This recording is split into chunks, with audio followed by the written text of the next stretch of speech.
퇴근을 하고 집에 돌아온 여성의 눈빛이 불안함에 심하게 흔들립니다. 시끄러운 TV 소리에 바닥엔 맥주 캔이 나뒹굴고 있는데요. 조심조심 안방에 들어가 보니 누군가 침대에 벌러덩 누워 있습니다. 이 사람의 정체를 확인한 여성, 경찰이 아닌 시부모에게 전화를 거는데요. 대체 이게 어떤 상황일까요? 자, 실제 사연을 당사자 특정을 이유로 일부 각색했다는 점 먼저 말씀드립니다. 자, 요즘 말이죠. 그냥 쉬는 청년들이 많아서 경제적 손실이 크다는 뉴스 아마 한 번쯤 보셨을 텐데, 자, 오늘 사연자의 집안에도 그냥 쉬는 청년이 있더라. 예, 맞습니다. 지난주에도 이제 사연 전해드리면서 고구마 한 100만 개 먹은 것 같다라고 말씀을 드렸는데 오늘도 뭐 그 정도입니다. 사연자는 이제 결혼 4년 차로 남편과 맞벌이 중인 30대 여성이고요. 아이는 없습니다. 사연자는 외동이고 아버지는 이제 중소기업을 운영하시는데 대학 졸업 후에 다른 데서 일하며 경험을 쌓다가 7년 전부터는 아버지 회사에서 일을 하고 있었습니다. 남편에게는 5살 아래 여동생이 있는데요. 이 시누이가 바로 그냥 쉬는 청년. 요즘에는 백수라고 하지 않고 집을 지킨다고 해서 홈 프로텍터라고 부른다고 합니다. 백수라고 하면 안 돼요? 백수라 하는 표현이 좀 그런가 봐요. 그래서 홈 프로텍터 이렇게 이제 표현하기도 집을 하는데. 지킨다. 예, 집을 지킨다. 예. 자, 겨우 대학 졸업하고 몇 년째 취준생이라 가게 운영하는 시부모의 걱정이 아무래도 좀 크겠죠. 가게 일 좀 시켜보려고 해도 하루 종일 붙어 있는 게 서로 괴롭기도 해서 관뒀다고 하는데요. 결혼 초반 이 시누이는 이 시부모의 잔소리를 피해서 사연자 집에 놀러 왔습니다. 하루 이틀 놀다 가기도 했는데 시부모는 시누이 앞에서 호되게 야단을 쳐도 뒤에 사는 사연자 부부에게 아이고 애 좀 잘 챙겨줘라 이렇게 또 부탁하기도 했다고 하네요. 홈 프로텍터 이 시누이. 근데 가끔 이렇게 그래도 시누이인데 이렇게 세연이 집에 와서 자고 가는 게 이게 좀 그렇지 않나요? 그렇죠. 다 큰 시누인데 불편하죠. 그런데 제보하신 분께서도 완전히 오지 말아라고 얘기하기 좀 어려운 게 시부모님께서 그렇게 부탁을 하기도 했고 이 시누이가 좀 귀여운 면이 좀 있대요. 해맑기도 하고 워낙에 좀 이게 귀여움상이기도 해서 하루 정도는 괜찮았대요. 그리고 이제 신년 초에는 맨 처음에 이제 시부모님의 취향도 모르고 성격도 몰라서 어떻게 해야 되지 이렇게 고민이 있을 때 옆에서 이렇게 조언을 잘해줬대요. 언니, 우리 엄마는 무조건 현금이니까 괜히 맛있는 거 먹으러 가자, 여행 가자, 음식점 간다 이런 거 하지 말고 무조건 현금을 드리면 좋아한다. 이렇게 얘기를 했고 우리 아빠는 무조건 소고기다. 뷔페 이런 거 실속 없다고 제일 싫어하니까 외식하려고 그럼 소고기다라고 얘기를 해줬는데 진짜로 그대로 하면 다 너무 좋아하시고 성공했다라는 거예요. 그래서 고맙기도 해서 가끔은 용돈도 주고 또 브랜드 옷도 사주고 그랬다고 합니다. 좋네. 네, 좋긴 좋은데 가까워지면서 집에 비밀번호를 좀 공유하게 됐는데 계기가 있었습니다. 비밀번호? 예. 어느 날 이제 회사에서 일을 하고 있는데 시누이 전화가 왔습니다. 언니, 갑자기 면접을 보러 오라고 하는데 옷이 없어라고 얘기를 해서 옷 혹시 빌려줄 수 있냐라고 얘기했으니까 당연히 빌려줘야 되겠죠. 근데 비밀번호 알려주면서 옷 빌려가세요. 그럼 옷을 입고 갔는데 세상에. 또 당연히 그거 세탁해 있겠습니까? 세탁도 안 하고 됐겠어요? 떨어졌죠. 그렇게 반납을 했는데 그러려니 했다고 합니다. 근데 어느 날 퇴근을 해서 집에 갔는데 집에 가자마자 깜짝 놀랐다고 해요. TV가 켜져 있었고 음식하고 맥주 캔 같은 게 막 굴러다녀서 뭐지? 집이 왜 이러지? 출장 갔던 남편이 왔을 리도 없는데 그래서 안방으로 좀 들어가 봤어요. 보니까 시누이가 벌러덩 저렇게 침을 흘리면서 누워서 자고 있는 모습이 보였습니다. 온단 말도 없었는데 시누이 깨워도 꿈쩍도 않고 해가지고 결국은 시부모한테 바로 전화를 했다고 합니다. 전화했더니 전화를 했더니 시어머니가 안 그래도 거기 갔는지 물어보려던 참이었다라고 하면서 오늘도 시아버지랑 한바탕 하고 시누이가 전화기도 꺼놓고 집을 나갔다는 겁니다. 일단 거기 있는 거 알았으니까 일어나면 잘 타일러서 집에 보내라고 하시길래 남편도 없고 화를 낼 순 없으니까 잘 타일러서 돌려보냈다고 합니다.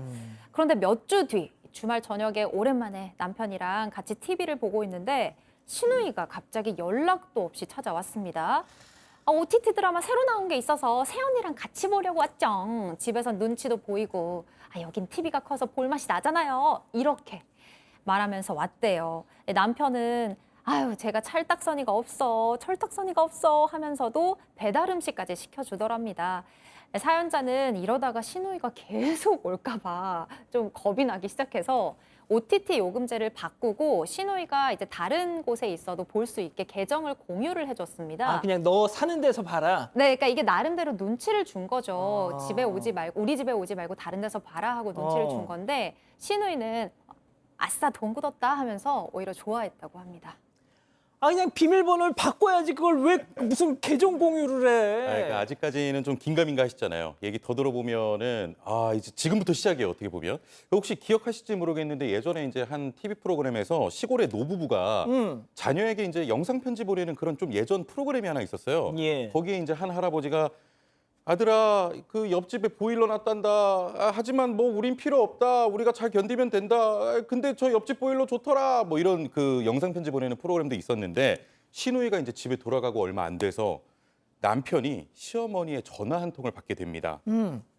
그 요즘에 그 스마트 TV라는 게 있다던데 그걸로 뭐 영화도 볼 수 있냐? 뭐 이렇게 이제 전화가 왔다는 거예요. 예. 그러니까 이제 TV 바꿔달라는 걸 이제 돌려서 얘기를 하신 거죠. 그러니까 사연자는 왠지 아가씨가 우리 집 TV 보고 얘기한 것 같다라고 했지만 남편은 에이 설마 본가 TV가 오래되긴 했으니 바꿔드리자라고 했고요. 그래서 결국 바꿔드렸는데 이후에도 시어머니에게 연락이 오는 걸 가만히 듣고 있자면 같이 사는 사람 아니면 모르는 내용들을 얘기해서 처음에 남편이 시시콜콜 시어머니에게 얘기 하나 했는데 알고 보니 범인은 시누이였습니다.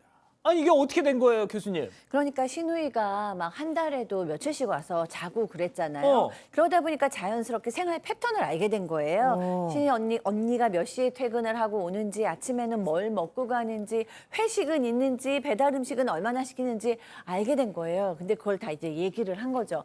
맨 처음에는 시어머니께서 전화 오셔서 니네 먹을 거 없지? 뭐 먹을 것 좀 갖다 줄까? 배달 음식 몸에 안 좋으니까 자주 시켜 먹지 말아라. 또 어느 날은 너네 빈속으로 출근하면 하루 종일 힘들어서 안 된다라고 얘기를 하시는 거예요. 그럴 때 뭔가 찝찝했는데 알고 보니까 시누이가 다 갖다 잃는 겁니다. 너무 화가 나서 따졌어요. 어떻게 그럴 수가 있냐. 그랬더니 아니 엄마가 너무 꼬치꼬치 물어보니까 얘기 안 할 수가 없었어요 라고 얘기했어요. 남편한테 아니 너무 괘씸하다. 내가 그렇게 믿고 다 잘해줬는데 그러니까. 어떻게 잃느냐. 다시는 못 오게 해. 그랬더니 남편이 어떻게 동생을 못 오게 하냐 그러면서 따끔하게 주의를 줄게 라고 얘기를 했는데 어쨌든 기분이 나빠서 남편하고도 좀 냉랭한 분위기가 며칠 이어졌다고 합니다. 결국 이 시누이 때문에 부부싸움을 했습니다. 자, 그런데 갑자기 시아버지가 등장해요. 시아버지가 이 사연자 부부를 집으로 초대했대. 무슨 얘기를 했던 걸까요? 시아버지 역의 박지훈 변호사, 시누이 역의 김하은 아나운서, 사연자 역의 박상희 교수, 별별 극장 레디 액션! 아이고 우리 며느리 왔네. 그 돈 버느라고 그 고생이 많지. 이 야도 얼른 돈 벌어 소고기도 사주고 해야 될 낀데. 네, 어머니, 아버지, 저기 아가씨도요, 이력서 계속 내고 또 면접하다 보면 좋은 회사 들어갈 수 있을 거예요. 걱정 마세요. 보니까 언니네 회사 진짜 좋던데. 야근이 많긴 한데 일 없으면 출근을 늦게 하더라고요. 그자 그 야근 또 그렇게 한다는 게 그만큼 일이 많다는 거고 그만큼 회사가 탄탄하다는 거야. 그래서 말인데 그 사돈 회사에 우리 그 한이 자리 하나 없나? 아가씨를 저희 아빠 회사예요? 좋잖아. 아니, 저도 면접 보고 어렵게 들어간 회사예요. 시켜도 가는 것 같은데. 그리고 직원들이 아무도 제가 저희 아빠 딸인지 몰라요. 됐지 닮았는데. 언니 그거는 진짜 걱정할 일 없어요. 저 입 진짜 제가 몸은 가벼워도 입은 천근 아니 만근이야. 또 눈치도 빠르고 맘 먹고 하면 일 얼마나 잘하는데요. 이거 진짜 DNA는 속일 수가 없네. 똑같네. 네. 자, 그 시누이가 불러서 갔더니 진수성찬이 막 차려져 있는 겁니다. 그래서 뭐야 왜 이렇게 차리셨어요?